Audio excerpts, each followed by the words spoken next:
Satelit Republik Indonesia Satria 1 telah sukses diluncurkan sebagai satelit terbesar di Asia milik Indonesia pada tanggal 19 Juni 2023 yang lalu di Florida, Amerika Serikat.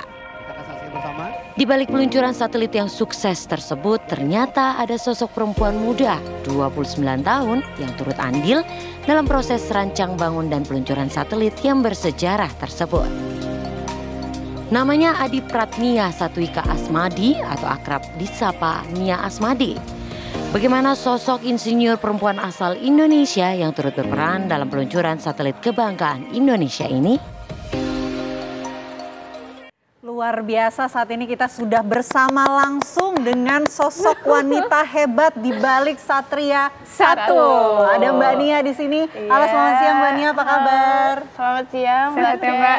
Cantik sekali. Udah cantik, extraordinary-nya tuh karismanya udah beda ya. Mbak Nia, kalau boleh cerita-cerita nih, sebenarnya di balik Satria 1 ini perannya Mbak Nia itu sebagai apa? Yang ikut sebagai kayak arsiteknya atau gimana sih Mbak Nia? Oke, iya mungkin sedikit penjelasan background. Saya memang backgroundnya aerospace engineering, teknik dirgantara. Dan untuk proyek ini saya berperan sebagai project manager. Jadi saya bekerja sama dengan tim PSN yang cukup luar biasa, tim teknis dan tim non teknis untuk koordinasi proyek strategis nasional untuk make sure bahwa semua informasi mengalir dengan lancar dan proyek on schedule dan on cost dan jadi pekerjaan saya mungkin kombinasi antara teknis dan manajemen. Manajemen, exactly. Tapi sebenarnya Mbak, kerjanya itu ngapain sih jadi insinyur project manager di satelit Satria 1? Katanya juga sebagai salah satu yang membuat ya, mendesain satelit Satria 1 ini ngapain aja sih Mbak? Iya kebetulan saya cukup bersyukur bisa bergabung di proyek ini dari awal. Jadi mulai dari 2018 mulai tender internasional dan kami diberikan kontrak pada tahun 2019 dan sejak itu kami mulai proses perancangan satelit.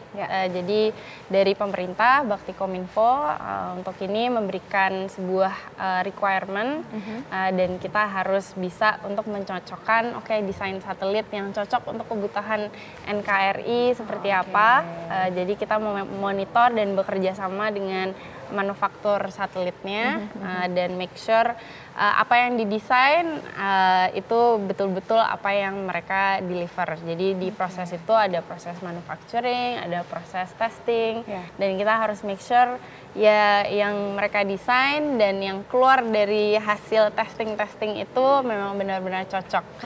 Jadi kita at the end ya kita sign off, ini satelitnya memang benar-benar sudah sesuai spek dan kita agree untuk meluncur dan kita menyiapkan transisi menyiapkan transisi ke tahap operasi nanti di akhir tahun. Nah Mbak, sebagai project manager artinya kan tanggung jawabnya nggak main-main. Kalau saya baca-baca Mbak Nia ini termasuk orang yang harus membuat keputusan ditempatkan di bagian-bagian yang harus membuat keputusan cukup besar gitu, sebagai launch director juga kayak gitu. Itu gimana tuh ceritanya tuh?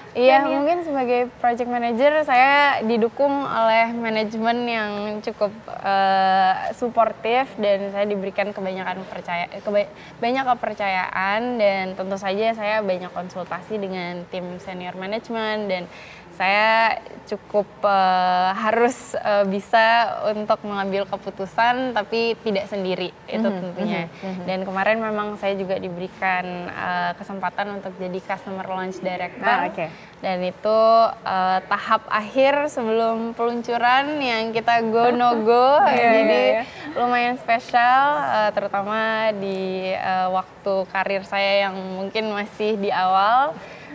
Tapi saya bersyukur tim PSN dan tim Bakti Kominfo semuanya memberikan saya kepercayaan dan harmoni antara tim di PSN juga sangat baik.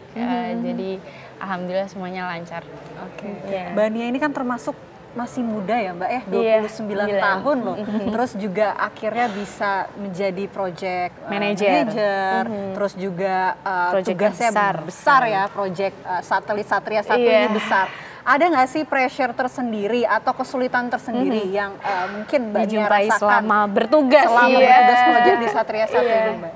Iya, tentunya banyak dan pressure untuk bisa mendeliver dan menjadi contoh baik sebagai company dan proyek ini juga untuk area 3T dan orang-orang yang memang belum punya konektivitas internet. Jadi untuk saya sendiri apabila memang merasa overload atau banyak pressure ya saya coba remind bahwa oke, ini saya kerjakan untuk NKRI dan untuk orang-orang yang memang membutuhkan, dan harapan saya ini bisa jadi bagian kecil dari kemajuan bangsa Indonesia. Itu spirit yang bikin Mbak Nia ketika capek akhirnya semangat lagi gitu ya.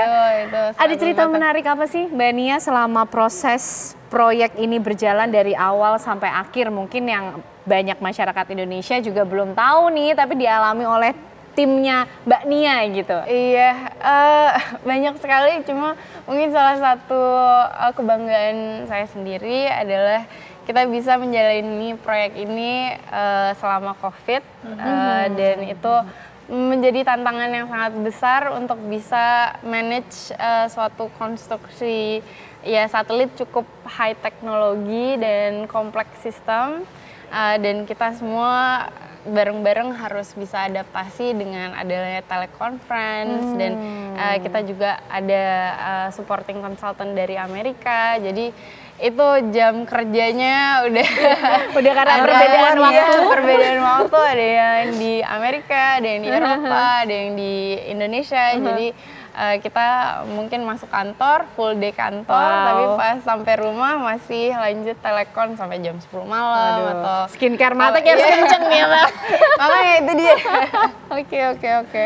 Nah kalau lihat background dari Mbak Nia ini kan juga sempat ambil jurusan teknik dirgantara ya Mbak ya. Terus S2-nya di luar juga ya, sama teknik yang sama, aerospace lah. Aerospace itu jurusan yang cukup unik ya, cukup jarang diambil lah oleh masyarakat Indonesia. Kenapa sih Mbak kemudian pada akhirnya tertarik untuk bisa mengambil jurusan itu, bekerja dan pada akhirnya bisa jadi orang di balik satelit Satria 1? Iya, kebetulan by luck. Saya memang ada ketertarikan di engineering dari ya mungkin saat SMA ambil IPA, tapi pas saat saya decide mau major apa sebetulnya agak ngasal, tapi banyak konsultasi dengan profesor waktu kuliah dan mereka infonya ya aerospace engineering ini mirip-mirip kayak mechanical engineering dan yang lainnya, tapi kamu lebih spesifik dan mungkin kompetisi kamu nanti pada saat lulus lebih sedikit, jadi ya mungkin itu daya tarik, tapi alhamdulillah saya bisa sampai di sini dengan adanya micro decision yang mungkin ya hoki-hokian aja, tapi ya at the end saya sangat bersyukur space industry ini nanti kedepannya akan sangat berperan, dan akan berperan sangat penting untuk negara Indonesia dan globally juga pasti akan banyak kesempatan yang banyak. Mbak, singkat saja mungkin, next project yang akan dijalani dan pesan buat teman-teman muda Indonesia.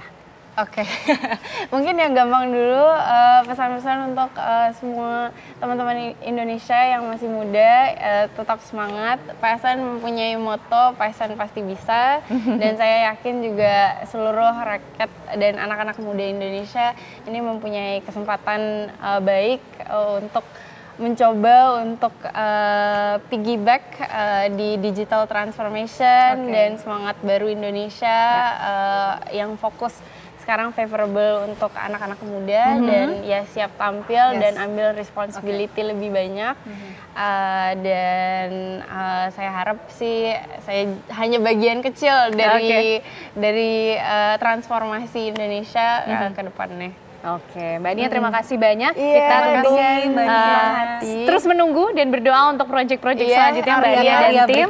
Sambil menunggu anak-anak muda yang lain ikut berkontribusi untuk kemajuan bangsa juga. Sekali lagi terima kasih Mbak Nia untuk waktu dan ceritanya. Pemirsa, itu tadi perbincangan seru dan menarik kita bersama dengan sosok luar biasa, wanita cantik, muda, bersemangat di balik meluncurnya satelit Satria 1.